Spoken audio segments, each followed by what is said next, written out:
Calls for a boycott of a local restaurant after an incident last week involving an African-American teenager. When Chicago police arrived, it was unclear whose story to believe.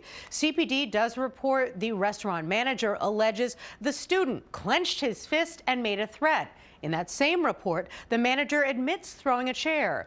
The teen says that chair hit his arm, causing a trip to the ER, and he feels he was racially profiled.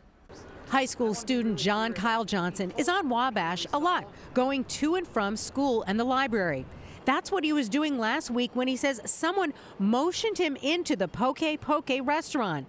But then he says the manager of the restaurant confronted him. As I'm just staring to him, I'm just listening to him yell at me. He picks up a chair and he just swings it at me. Johnson started recording after the incident on his cell phone. This is the second time in a row, third time in a row. 2 days ago, not trying to be racist, two black guys robbed two people right here. But you threw a chair at me. I'm not those guys. I don't know. Listen. 3 days before that, I had two more black guys. I actually fought them in here.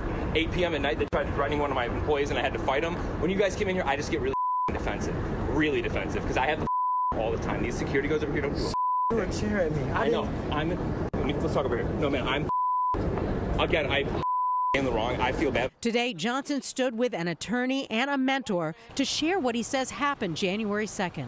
I was shocked to see somebody like that angry, like, you know, just like that much hatred in his eyes. Just as a human being, man. As a human being, I shouldn't have done man. It was wrong, but I'm not gonna lie, man. Yo, I'll look in here. I had to fight 3 people at my restaurant the other day, so I thought I had to fight some more people.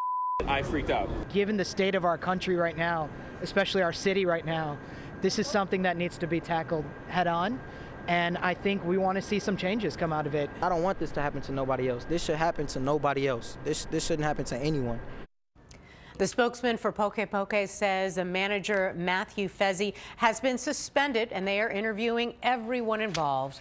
He told me, "We are truly sorry and nobody should be treated this way. We believe in kindness and compassion." He also says they are looking for new ways of training their employees. And as for that calls for a boycott, the folks who are calling for the boycott say they will call for that boycott until Fezzi is fired. We tried to reach Mr. Fezzi, but we're unsuccessful. And you know what sparked all of this? It's still unclear.